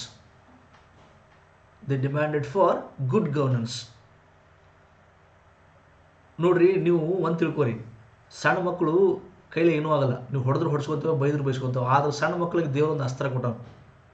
ಏನು ಹೇಳಿ ನೋಡೋಣ? ಜೋರಾಗಿ ಬಿದ್ದು ಒದ್ದಾಡಿ ಅಳೋದು, ಕಿರ್ಚೋದು. ತಮಗೆ ಅವಕ್ಕೆ ನೋಡ್ರಿ, ಮಕ್ಳಿಗೆ ಏನಾರ ಬೇಕಂದ್ರೆ ಅವು ಬಿದ್ದು ಒದ್ದಾಡಿ ಅಂಗಿ ಹರ್ಕೊಂಡು ಹತ್ತು ಕರೆದು ತೋಡೆ ತೋತಾವ. ಆ ದೇವ್ರಾಗ ಒಂದು ಅಸ್ತ್ರ ಕೊಟ್ಟಾನ, ಅಸ್ತ್ರ. ಅವ್ರ ಕೈಲಿ ಏನೂ ಆಗಲ್ಲ, ದುರ್ಬಲ ಆದರೂ ಕೂಡ ತಮಗೆ ಬೇಕಾಗಿತ್ತು ಅಂತಾವ. ಸೇಮ್ ಮಂದಗಾಮಿಗಳು. ಬ್ರಿಟಿಷರನ್ನ ಎದುರು ಹಾಕೊಳ್ಳೋ ಕೆಪಾಸಿಟಿ ಇರಲಿಲ್ಲ, ಆದರೆ ಬ್ರಿಟಿಷರಿಂದ ಕೆಲಸ ಮಾಡ್ಕೊಳ್ಳೋದು ಗೊತ್ತಿತ್ತು. ಹೋಗೋದು ಬ್ರಿಟಿಷರ್ ಮುಂದೆ ಕೂತ್ಕೊಳ್ಳೋದು, ನಮಸ್ಕಾರ ಸಾಹೇಬ್ರ, ಎದಕ್ಕೆ ಬಂದಿಯಪ್ಪ ಅನ್ನೋದು. ಸಾಹೇಬ್ರ, ನಮ್ಮ ಜನರಿಗೆ ಒಂದು ಸ್ವಲ್ಪ ಕೆಲಸ ಮಾಡ್ಕೊಡ್ರಿ. ಹೋಗೋ ಮರ ಆಗಲ್ಲ, ಹೋಗು, ನಾಳೆ ಬಾ, ಮತ್ತೆ ನಾಳೆ ಬರೋದು. ನಮಸ್ಕಾರ ಸಾಹೇಬ್ರ, ಎದಕ್ಕೆ ಬಂದೀವ ಸರ್, ನಮ್ಮ ಸಾಹೇಬ್ರ ಕೆಲಸ. ದಿನ ತಲಿತಿರೋದು ಬರೋದು, ದಿನ ತಲಿತಿರೋದ ಅಂದ್ರೆ ಇದು ಅಂಗಿ ಹರ್ಕೊಂಡು ಹತ್ತಂಗಿದು. ಬ್ರಿಟಿಷ್ ಸಾಕ, ಏನೋ ಮರ ಇವ್ರ ಕಾಲ ಸಾಕದೆ, ಅವ್ನು ಏನು ಕೆಲಸ ಮಾಡಿಕೊಡೋ ಮರ, ಕಿರಿಕಿರಿ ಕಿರಿಕಿರಿ. ಒಟ್ಟು ಬೆನ್ನು ಹತ್ತಿ ಕಾಲ ಚಪ್ಪಲ್ ಸೌದ್ರ ಪರವಾಗಿಲ್ಲ, ಒಟ್ಟು ಬೆನ್ನು ಹತ್ತಿ ಕೆಲಸ ಮಾಡ್ಕೊಳ್ಳೋದು. ಸೊ ಹೀಗಾಗಿ ಮಂದಗಾಮಿಗಳು ದುರ್ಬಲರಿದ್ರೂ ಕೂಡ ಇವ್ರಿಗೊಂದು ಕೆಪಾಸಿಟಿ ಇತ್ತು. ಏನಪ್ಪಾ ಅಂದ್ರೆ ಬೆನ್ನು ಹತ್ತಿ ಕೆಲಸ ಮಾಡ್ಕೊಳ್ಳೋದು. ಒಟ್ಟು ಬ್ರಿಟಿಷರಿಗೆ ಅವ್ರಿಗೆ ಕಾಡಿ ಬೇಡಿ ಕೆಲಸ ಮಾಡ್ಕೊತಿದ್ರು. ಒಳ್ಳೆ ಆಡಳಿತಕ್ಕೆ ಬೇಡಿಕೆ ಇಟ್ಟರು. ಇದಕ್ಕೆ ಎಕ್ಸಾಂಪಲ್ ನೋಡಿ, ಶಾಸನಸಭೆ ಸದಸ್ಯರ ಸಂಖ್ಯೆನ ಹೆಚ್ಚಿಸಬೇಕಂತ ಹೇಳಿ ಬೇಡಿಕೆ ಇಟ್ಟರು. ಚುನಾವಣೆಗಳನ್ನ ನಡೆಸಬೇಕು, ಬರೀ ಆಯ್ಕೆ ಮಾಡೋದಲ್ಲ, ಅಲ್ಲಿ ಚುನಾವಣೆ ನಡೀಬೇಕು. ಈ ಶಾಸನಸಭೆ ಸದಸ್ಯರಿಗೆ, ಶಾಸನಸಭೆಗಳಿಗೆ ಹೆಚ್ಚಿನ ಅಧಿಕಾರ ನೀಡಬೇಕು. ಇವೆಲ್ಲ ಡಿಮ್ಯಾಂಡ್ಗಳನ್ನು ಇಟ್ಟರು. ಇವುಗಳಲ್ಲಿ ಕೆಲವೊಂದು ಬ್ರಿಟಿಷರು ಮಾಡಿಕೊಡ್ತಾರೆ. ಅವೇ ಸಾಧನೆಗಳು. ಆ ಸಾಧನೆಗಳಲ್ಲಿ ನೋಡೋಣ. ಓಕೆ, ಭಾಳಷ್ಟು ಒಳ್ಳೆ ಆಡಳಿತಕ್ಕಾಗಿ ಬೇಡಿಕೆ ಇಟ್ಟರು ಅನ್ನೋದಕ್ಕೆ ಒಂದಿಷ್ಟು ಎಕ್ಸಾಂಪಲ್ಸ್ ಕೂಡ ಕೊಟ್ಟಿದ್ದೀನಿ ನಿಮಗೆ. ನೆಕ್ಸ್ಟ್ ಅಷ್ಟೇ ಅಲ್ಲದೆ ಕಲ್ಯಾಣ ರಾಜ್ಯದ ಕಾರ್ಯಕ್ರಮಗಳಿಗೆ ಬೇಡಿಕೆ ಇಟ್ಟರು. ಎಷ್ಟು ಕಲ್ಯಾಣ ರಾಜ್ಯ ಅಂದ್ರೆ ಗೊತ್ತಾಗುತ್ತೆ, ವೆಲ್ಫೇರ್ ಸ್ಟೇಟ್ ಅಂತ ಕರಿತೀವಿ ನಾವು. ವೆಲ್ಫೇರ್ ಸ್ಟೇಟ್, ಕಲ್ಯಾಣ ರಾಜ್ಯ ಅಂತ ಕರಿತೀವಿ. ಜನರಿಗೆ ಆರೋಗ್ಯ ಸೇವೆಗಳು, ಜನರಿಗೆ ಶಿಕ್ಷಣ, ಜನರಿಗೆ ಬಡವರಿಗೆ ಅಕ್ಕಿ, ಗೋಧಿ, ಇವೆಲ್ಲ ವೆಲ್ಫೇರ್ ಸ್ಕೀಮ್ಸ್ ಅಂತ ಕರಿತೀವಿ ನಾವು. ಕಲ್ಯಾಣ ರಾಜ್ಯದ ಕಾರ್ಯಕ್ರಮಗಳಿಗೆ ಬೇಡಿಕೆ ಇಟ್ಟರು. ಭಾರತೀಯರಿಗೆ ಶಿಕ್ಷಣ ನೀಡಬೇಕು, ನ್ಯಾಯಾಂಗ ಹಕ್ಕುಗಳು, ಇವೆಲ್ಲ ಒಂದಿಷ್ಟು ಎಕ್ಸಾಂಪಲ್ಸ್. ಒಟ್ಟಿನಲ್ಲಿ ಆಳುವ ಸರ್ಕಾರ ಜನರಿಗೋಸ್ಕರ ಇರಬೇಕನ್ನೋದೇ ಕಲ್ಯಾಣ ರಾಜ್ಯ. ಬರುವಂಥ ಟ್ಯಾಕ್ಸ್ ಹಣವನ್ನು ಜನರಿಗೆ ಖರ್ಚು ಮಾಡಬೇಕಂತ ಹೇಳುತ್ತೆ. ಇದಕ್ಕೆಲ್ಲ ಬೇಡಿಕೆ ಇಟ್ಟರು. ಸೊ ಇದಕ್ಕೆ ಯಾವ್ಯಾವುದಕ್ಕೆಲ್ಲ ಬ್ರಿಟಿಷರ್ ಸ್ಪಂದಿಸಿದ್ರು ಅಂತ ಮುಂದೆ ನೋಡೋಣ. ನೆಕ್ಸ್ಟ್ ಬ್ರಿಟಿಷರ ನೋಡಿ, ನೆಕ್ಸ್ಟ್ ಇವ್ರ ಕೊಡುಗೆ ನೋಡಿ. ಬ್ರಿಟಿಷರ ದುರಾಡಳಿತ ಮತ್ತು ಅವರು ಭಾರತೀಯರಿಗೆ ಮಾಡುತ್ತಿರುವ ಅನ್ಯಾಯವನ್ನು ಮೊದಲ ಬಾರಿಗೆ ಎತ್ತಿ ತೋರಿಸಿದ ಕೀರ್ತಿ ಮಂದಗಾಮಿಗಳಿಗೆ ಸಲ್ಲುತ್ತದೆ. ಎಸ್, ನಾವು ಎಷ್ಟು ಮಬ್ಬಿದ್ವಿ. ನಮ್ಮನ್ನ ಬ್ರಿಟಿಷರ್ ಆಳ್ತಾ ಇದ್ರೆ ನಾವು ನಮ್ಮನ್ನ ದಬ್ಬಳಿಕೆ ಮಾಡ್ತಾ ಇದ್ರೆ ಅಂತ ನಮ್ಗೆ ಅರಿವೇ ಇದ್ದಿಲ್ಲ ನಮ್ಗೆ. ಹೌದಲ್ಲ, ಇವ್ರು ನಮ್ಮ ವಿರುದ್ಧ ದಬ್ಬಾಳಿಕೆ ಮಾಡ್ತಾ ಒಟ್ಟ ಏನಿಲ್ಲ, ಅರಿವಿಲ್ಲ, ಅದರ ಬಗ್ಗೆ ಅವೇರ್ನೆಸ್ ಇಲ್ಲ. ಹೀಗಾಗಿ ಇವರು ಭಾರತೀಯರಲ್ಲಿ ಮೊಟ್ಟ ಮೊದಲ ಬಾರಿಗೆ ಇವರು ಬ್ರಿಟಿಷರ ದುರಾಡಳಿತವನ್ನು ಎತ್ತಿ ತೋರಿಸ್ತಾರೆ. ನಮ್ಮನ್ನು ಆಳ್ತಾ ಇದ್ದಾರೆ ಇವರು ಬೇರೆ ದೇಶದವರು, ನಮ್ಮ ಮೇಲೆ ಆಳ್ವಿಕೆ ಮಾಡ್ತಾ ಇದ್ದಾರೆ. ಅದನ್ನೆಲ್ಲ ಜನರಲ್ಲಿ ಒಂದು ಅವೇರ್ನೆಸ್ ಕ್ರಿಯೇಟ್ ಮಾಡಿದವರು ಇವರೇ. ಫಸ್ಟ್ ನೆನ್ಪಿಟ್ಕೊಂಡು, ಅದಕ್ಕೆ ಬೆಸ್ಟ್ ಎಕ್ಸಾಂಪಲ್ ಸಂಪತ್ತಿನ ಸೋರಿಕೆ ಸಿದ್ಧಾಂತ. ದಾದಾಬಾಯಿ ನವರೋಜಿ ಅವರು ಮಂಡಿಸಿದಂಥ ಸಂಪತ್ತಿನ ಸೋರಿಕೆ ಸಿದ್ಧಾಂತ. ಬ್ರಿಟಿಷರು ಭಾರತವನ್ನು ಹೇಗೆ ಕೊಳ್ಳೆ ಹೊಡೆದಿದ್ದಾರೆ ಮತ್ತು ಹೊಡಿತಾ ಇದ್ದಾರೆ, ಎಲ್ಲ ಇದರಲ್ಲಿದೆ ಡೀಟೇಲ್. ನೆಕ್ಸ್ಟ್ ಮಂದಗಾಮಿಗಳು ವಿದ್ಯಾರ್ಥಿ ಮತ್ತು ಶಿಕ್ಷಕರ ಪಾತ್ರವನ್ನು ಏಕಕಾಲಕ್ಕೆ ನಿಭಾಯಿಸಿದರು. ಹೇಗೆಂದರೆ ಪ್ರಜಾಪ್ರಭುತ್ವ, ರಾಷ್ಟ್ರೀಯತೆ ಮುಂತಾದ ವಿಷಯಗಳ ಬಗ್ಗೆ ಮೊದಲ ವಿದ್ಯಾರ್ಥಿಗಳಾಗಿ ಸರಿಯಾಗಿ ತಿಳಿದುಕೊಂಡು ನಂತರ ಶಿಕ್ಷಕರಾಗಿ ಅವುಗಳ ಕುರಿತು ಅರಿವನ್ನು ಮೂಡಿಸಿದರು. ನೋಡಿ, ಪ್ರಜಾಪ್ರಭುತ್ವ ಅಂದ್ರೇನು, ರಾಷ್ಟ್ರೀಯತೆ ಅಂದ್ರೇನು, ಗಣರಾಜ್ಯ ಅಂದ್ರೇನು, ಭಾವೈಕ್ಯತೆ ಅಂದ್ರೇನು, ಭಾತೃತ್ವ ಅಂದ್ರೇನು, ಇವತ್ತಿಗೂ ನಮ್ಮ ದೇಶದಲ್ಲಿ 90% ಜನರಿಗೆ ಇದ್ರ ಬಗ್ಗೆ ಗೊತ್ತಿಲ್ಲ ಸರಿಯಾಗಿ. ಪಾಕಿಸ್ತಾನವನ್ನು ಬಯ್ಯದೇ ರಾಷ್ಟ್ರ ಪ್ರೇಮ ಅನ್ಕೊಂಡ್ಬಿಟ್ಟು ನಾವು. ಭ್ರಾತೃತ್ವ, ಗಣರಾಜ್ಯ, ಪ್ರಜಾಪ್ರಭುತ್ವ, ಇದ್ರ ಬಗ್ಗೆ ಅರಿವಿದೆಯಾ ಬಹಳ ಜನರಿಗೆ? ನೀವು ನೋಡ್ರಿ, ದಿನ ನ್ಯೂಸಲ್ಲಿ ನೋಡ್ತೀರ ಎಷ್ಟು ಮಿಸ್ಬಿಹೇವ್ ಮಾಡ್ತಾರೆ. ಇವತ್ತಿಗೂ 90% ಜನರಿಗೆ ಇದ್ರ ಬಗ್ಗೆ ಸ್ಪಷ್ಟತೆ ಇಲ್ಲ. ಸೊ ಅವಾಗಲೂ ಸಹಜ ಗೊತ್ತಿರಲಿಲ್ಲ. ಹೀಗಾಗಿ ಇವನ್ನ ಸರಿಯಾಗಿ ತಿಳ್ಕೊತಾರೆ ಇವರು ಮಂದಗಾಮಿಗಳು. ರಾಷ್ಟ್ರೀಯತೆ ಅಂದ್ರೇನು, ಪ್ರಜಾಪ್ರಭುತ್ವ ಅಂದ್ರೇನು, ಎಲ್ಲವನ್ನ ತಿಳ್ಕೊಂಡು ವಿದ್ಯಾರ್ಥಿಗಳಾಗಿ ಕಲಿತು ಆಮೇಲೆ ಶಿಕ್ಷಕರಾಗಿ ಜನರಲ್ಲಿ ಅದ್ರ ಬಗ್ಗೆ ಹೇಳಿಕೊಡ್ತಾರೆ, ಅದ್ರ ಬಗ್ಗೆ ಜಾಗೃತಿ ಮೂಡಿಸ್ತಾರೆ. ಅರ್ಥ ಆಯ್ತಲ್ಲ? ಸೊ ಇವೆಲ್ಲ ಮಂದಗಾಮಿಗಳ ಕೊಡುಗೆಗಳು ಅಂತ ನೋಡ್ತೀವಿ ನಾವು. ಫಸ್ಟ್ದೇನು ಮಂದಗಾಮಿಗಳ ಕೊಡುಗೆ, ಒಳ್ಳೆ ಆಡಳಿತಕ್ಕಾಗಿ ಬೇಡಿಕೆ ಇಡ್ತಾರೆ. ಎರಡನೇದು ಕಲ್ಯಾಣ ರಾಜ್ಯಕ್ಕಾಗಿ ಬೇಡಿಕೆ ಇಡ್ತಾರೆ. ನೆಕ್ಸ್ಟ್ ಮೂರನೇದು ಏನಪ್ಪ ಅಂದ್ರೆ ಬ್ರಿಟಿಷರ ದುರಾಡಳಿತವನ್ನು ಎತ್ತಿ ತೋರಿಸಿದವರು ಇವರೇ ಫಸ್ಟ್. ನಾಲ್ಕನೇದು ಏನಪ್ಪ ಅಂದ್ರೆ ಇವರು ವಿದ್ಯಾರ್ಥಿ ಮತ್ತು ಶಿಕ್ಷಕರಾಗಿ ಎರಡು ಪಾತ್ರವನ್ನು ನಿಭಾಯಿಸ್ತಾರೆ. ವಿದ್ಯಾರ್ಥಿಗಳಾಗಿ ಎಲ್ಲವನ್ನು ಕಲ್ತ್ಕೊಂಡು ಅದನ್ನು ಶಿಕ್ಷಕರಾಗಿ ಜನರಲ್ಲಿ ಅವುಗಳನ್ನು ಅರಿವು ಮೂಡಿಸ್ತಾರೆ. ಸೊ ರಾಷ್ಟ್ರೀಯತೆ, ಭಾವೈಕ್ಯತೆ, ಏಕತೆ, ಪ್ರಜಾಪ್ರಭುತ್ವ ಎಲ್ಲದರ ಬಗ್ಗೆ ಮಾಹಿತಿಯನ್ನು ಕೊಡ್ತಾರೆ, ಜನರಿಗೆ ಜಾಗೃತಿಯನ್ನು ಮೂಡಿಸ್ತಾರೆ. ಇವಿಷ್ಟು ಮಂದಗಾಮಿಗಳ ಕೊಡುಗೆ. ನೆಕ್ಸ್ಟ್ ಮಂದಗಾಮಿಗಳ ಸಾಧನೆ ನೋಡೋಣ. ಸಾಧನೆ ಇಷ್ಟೇ, ಇವ್ರೇನು ಬೇಡಿಕೆ ಇಟ್ಟಿದ್ರಲ್ಲ ಆ ಬೇಡಿಕೆಗಳಿಗೆ ಒಂದಿಷ್ಟು ಬ್ರಿಟಿಷರು ಸ್ಪಂದನೆ ಮಾಡ್ತಾರೆ. ಬ್ರಿಟಿಷರು ಅವುಗಳನ್ನು ಈಡೇರಿಸ್ತಾರೆ. ಅದೇ ಇವರ ಸಾಧನೆ. ಓಕೆ, ಮಂದಗಾಮಿಗಳು ಅಂಬೆಗಾಲು ಇಡುವ ಮಗುವಾಗಿದ್ದರೂ ಅವರ ಹತ್ತಿರ ಶಸ್ತ್ರಾಸ್ತ್ರವಿತ್ತು. ಅದುವೇ ಜೋರಾಗಿ ಕಿರಿಚೋದು, ಸ್ಕ್ರೀಮಿಂಗ್. ನಾನು ಈಗಲೇ ಹೇಳಿದೆ, ಸಣ್ಣ ಮಕ್ಕಳು ನೀವು ಸಾಮಾನ್ಯ ತಿಳ್ಕೊಬಿಡ್ರ, ಸಣ್ಣ ಮಕ್ಕಳಂದ್ರೆ ಹಗರು ತಿಳ್ಕೊಬಿಡ್ರಿ. ಭಾರಿ ಡೇಂಜರ್ ಆಟ ಆಡ್ತಾರೆ. ಮನೆಗೆ ತಂದೆ ತಾಯಿ ಜಗಳ ಹಚ್ಚಿರ್ತಾವೆ, ಮನೆಗೆ ಪಾಲಿಟಿಕ್ಸ್ ನೋಡ್ರಿ ನೀವು. ಅದ್ರಾಗ 1 ವರ್ಷದ 2 ವರ್ಷದ ಮಕ್ಳಿದ್ರೆ ಹಗಲದ ಒಟ್ಟ ಮಕ್ಕಳಲ್ಲ, ರಾತ್ರಿ 2 ಗಂಟೆಗೆ ಎದ್ದು ಕೂತು ಬಿಡ್ತಾವೆ ದುಬ್ಬ ಅಂತೇಳಿ. ಬಂದು ನಿಮ್ಮ ಮಾರಿ ಮೇಲೆ ಮಕ್ಕೊಂಡಿರ್ತಾವೆ. ನಿಮ್ಮ ಮಾರಿ ಮೇಲೆ ಬಂದು ಕಾಲು ಹಾಕಿದೆ. ಯಾರಿಗಾರ ಮದುವೆ ಆಗಿದ್ರೆ ನಿಮ್ಗೆ ಗೊತ್ತಿರ್ತದೆ ಅದ್ರ ಅನುಭವ. ಸಣ್ಣ ಮಕ್ಕಳು ಅಷ್ಟು ಹಗರಲ್ಲ, ನೋಡಕ್ಕೆ ಅಮಾಯ ಕಾಣ್ತಾವು, ಆದ್ರೂ ಡೇಂಜರ್ ಇರ್ತಾವ ಒಳಗೆ. ಹಾಗೇನೆ ಇವ್ ಮಂದಗಾಮಿಗಳು ದುರ್ಬಲರಾಗಿದ್ರು, ಸಣ್ಣ ಮಕ್ಕಳಾಗಿದ್ರು, ಆದ್ರೂ ಇವ್ರ ಹತ್ರ ಒಂದು ಅಸ್ತ್ರ ಐತೆ. ಏನಪ್ಪ ಅಂದ್ರೆ ಒಟ್ಟು ಕಿರಿಕಿರಿ ಮಾಡೋದು, ಒಟ್ಟು ಕಿರಿಕಿರಿ ಮಾಡಿ ಕೆಲಸ ಮಾಡ್ಕೊಳ್ಳೋದು. ಸೊ ಜೋರಾಗಿ ಸ್ಕ್ರೀಮಿಂಗ್. ಹೀಗಾಗಿ ಬ್ರಿಟಿಷರು ಮಂದಗಾಮಿಗಳಿಂದ ಒತ್ತಡಕ್ಕೊಳಗಾಗಿ, ಕಿರಿಕಿರಿ ಸಾಕಾಗ ಒತ್ತಡಕ್ಕೊಳಗಾಗಿ ಕೆಲವು ಬೇಡಿಕೆಗಳನ್ನು ಈಡೇರಿಸ್ತಾರೆ. ಯಾವ್ಯಾವ ಅಂದ್ರೆ ಫಸ್ಟ್ 1892 ಕಾಯ್ದೆ ಬರುತ್ತೆ. ಒಂದೇದು ನೋಡ್ರಿ, 1892 ಕಾಯ್ದೆ ಬಗ್ಗೆ ನಾನು ಇಲ್ಲಿ ಡೀಟೇಲ್ ಮಾತಾಡಿಲ್ಲ, ಯಾಕಂದ್ರೆ ನಾನು ಕಾಯ್ದೆಗಳಿಗೆ ಸಪ್ರೇಟ್ ಕ್ಲಾಸ್ ಮಾಡ್ತೇನೆ. 1858 ಕಾಯ್ದೆ, 61 ಕಾಯ್ದೆ, 92 ಕಾಯ್ದೆ, 1909 ಮಾರ್ಲೆಮೆಂಟು ಕಾಯ್ದೆ ಅಂತ ಕರಿತೀವಿ, 1919 ಮಾಂಟೆಗೊ ಚೆಮ್ಸ್ಫರ್ಡು, ನೆಕ್ಸ್ಟ್ ಭಾರತೀಯ 1935, ಆಮೇಲೆ ಭಾರತೀಯ ಸರ್ಕಾರ ಕಾಯ್ದೆ ಅಂತ ಬರುತ್ತೆ. ಎಲ್ಲ ಅದ್ರ ಬಗ್ಗೆ ಡೀಟೇಲ್ ಮಾತಾಡ್ತೀನಿ ನಾನು. ಕಾಯ್ದೆಗಳಿಗೆ ಸಪ್ರೇಟ್ ಕ್ಲಾಸ್ ಇದೆ. ಸೊ ನೆನ್ಪಿಟ್ಕೊಳ್ಳಿ, 1892 ಕಾಯ್ದೆ ಬಂದಿದ್ದು ನಮ್ಮ ಮಂದಗಾಮಿಗಳ ಒತ್ತಡಕ್ಕೊಳಗಾಗಿ ಈ ಕಾಯ್ದೆಯನ್ನು ತಗೊಂಡು ಬರ್ತಾರೆ. ಅಲ್ಲೆಲ್ಲ ಏನು ಮಾಡ್ತಾರೆ, ಶಾಸನ ಸದಸ್ಯರ ಸಂಖ್ಯೆ ಎಲ್ಲ ಹೆಚ್ಚು ಮಾಡಲಾಗುತ್ತಿಲ್ಲ, ಯಾಕಂದ್ರೆ ಇವರೆಲ್ಲ ಬೇಡಿಕೆ ಇಟ್ಟಿದ್ರು. ನೆಕ್ಸ್ಟ್ 2ನೇ ಸಾಧನೆ ನೋಡಿ ಇವ್ರದ್ದು. ಮಂದಗಾಮಿಗಳ 2ನೇ ಸಾಧನೆ ನೋಡೋದಾದ್ರೆ ಆಕ್ಸೆಷನ್ ಸಮಿತಿ ಅಂತ ಮಾಡ್ತಾರೆ. ಬ್ರಿಟಿಷರು ಈ ಸಮಿತಿಯನ್ನು ನೇಮಕ ಮಾಡ್ತಾರೆ. ಏನಕ್ಕಂದ್ರೆ ನಾಗರಿಕ ಸೇವೆಯ ರಚನೆ ಮತ್ತು ಕಾರ್ಯಗಳ ಕುರಿತು ಮರುಪರಿಶೀಲನೆ ಮಾಡೋದಕ್ಕಾಗಿ ಈ ಸಮಿತಿಯನ್ನು ರಚಿಸಲಾಯಿತು. ಯಾಕಂದ್ರೆ ಇದು ಮಂದಗಾಮಿಗಳ ಬೇಡಿಕೆ ಆಗಿತ್ತು. ಮಂದಗಾಮಿಗಳು ಏನಂತ ಹೇಳಿದ್ರು, ಗುಡ್ ಗವರ್ನೆನ್ಸ್, ಒಳ್ಳೆಯ ಆಡಳಿತಕ್ಕಾಗಿ ಬೇಡಿಕೆ ಇಟ್ಟಿದ್ರ, ನಾನು ಹಿಂದೆ ಹೇಳಿ.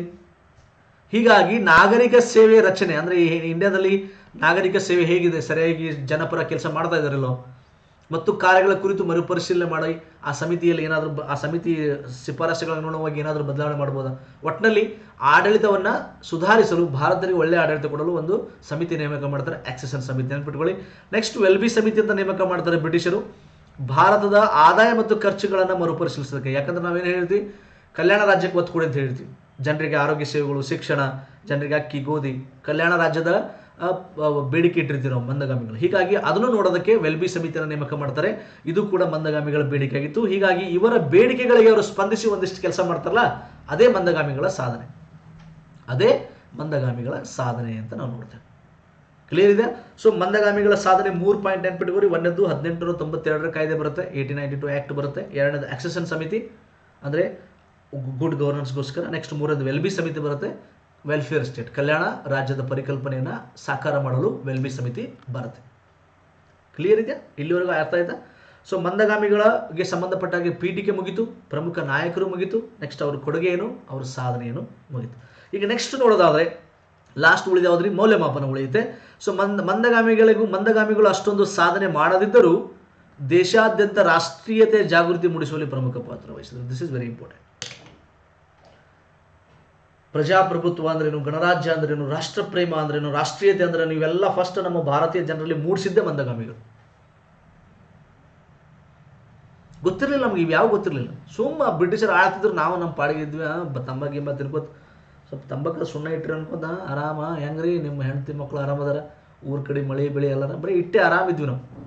ಮ್ಯಾಲವ್ರು ಹೊಡಿತಿದ್ರು ಕರೆ, ಆದರೂ ಬಿಡ್ತಿದ್ವಿ. ಆದ್ರೆ ಹಂಗಲ್ಲ, ಹಿಂಗೆ ಜೀವನ ನಡೆಯಲ್ಲ. ಸೊ ರಾಷ್ಟ್ರ ಪ್ರೇಮ, ರಾಷ್ಟ್ರೀಯತೆ, ನಾವೆಲ್ಲ ಒಗ್ಗಟ್ಟಾಗಿರಬೇಕು, ನಾವು ಹಿಂದೂ ಮುಸ್ಲಿಂ ಜಗಳಾಡಬಾರ್ದು, ಎಲ್ಲವನ್ನ ಫಸ್ಟ್ ಇವು ತಿಳಿಸ್ಕೊಟ್ಟಿದ್ದೆ ಮಂದಗಾಮಿ.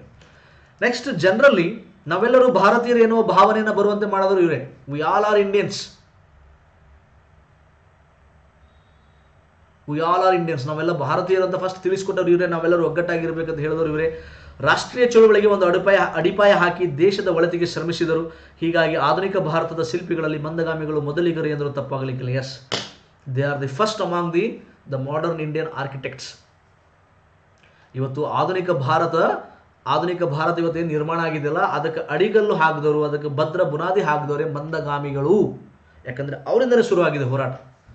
ಕಣ್ಣಿಗೆ ಜಾಸ್ತಿ ಕಾಣಲಿಕ್ಕಿಲ್ಲ, ಅವರು ದುರ್ಬಲರಾಗಿದ್ದರು ಅಂತ ಕಾಣ್ಬೋದು, ಅವರ ಹೋರಾಟ ಅಷ್ಟೊಂದು ಇರಲಿಲ್ಲ ಅಂತ ಕಾಣ್ಬೋದು, ಆದರೆ ತಳಪಾಯ ಮಾತ್ರ ರೆಡಿ ಮಾಡಿದರು, ಒಂದು ಭದ್ರ ಬುನಾದಿ, ಒಂದು ಫೌಂಡೇಶನ್ ಮಾತ್ರ ಹಾಕಿಕೊಟ್ರು. ಅದು ಮಾತ್ರ ಸತ್ಯ. ಕ್ಲಿಯರ್ ಇದೆ? ಇದು ಮೌಲ್ಯಮಾಪನ, ಮಂದಗಾಮಿಗಳಿಗೆ ಸಂಬಂಧಪಟ್ಟ ಹಾಗೆ ಮೌಲ್ಯಮಾಪನ. ಆಲ್ ರೈಟ್, ಈ ಕ್ಲಾಸ್ ಇಷ್ಟ ಆಯ್ತಾ? ಲೈಕ್ ಮೇಲೆ ಕ್ಲಿಕ್ ಮಾಡಿ, ನಿಮ್ಮ ಸ್ನೇಹಿತರಿಗೂ ಶೇರ್ ಮಾಡಿ, ಒಂದು ಕಮೆಂಟ್ ಹಾಕಿ ನಿಮ್ಗೆ ಏನು ಇಷ್ಟ ಆಯಿತು. ನೆಕ್ಸ್ಟ್ ಮತ್ತೆ ತೀವ್ರಗಾಮಿಗಳಿದ್ದಾರೆ, 1947ರವರೆಗೂ ತೊಗೊಂಡು ಹೋಗ್ತೀನಿ ಈ ಕೋರ್ಸ್. ಫ್ರೀಯಾಗಿ ನೋಡಿ, ಎಂಜಾಯ್ ಮಾಡಿ, ಅನ್ನಾಹುತ ಕ್ಲಾಸ್ ಇರುತ್ತೆ. ಥ್ಯಾಂಕ್ ಯು ಸೊ ಮಚ್, ಧನ್ಯವಾದಗಳು. ಮತ್ತೆ ಮುಂದಿನ ವಿಡಿಯೋದಲ್ಲಿ ಭೇಟಿಯಾಗೋಣ. Thank you.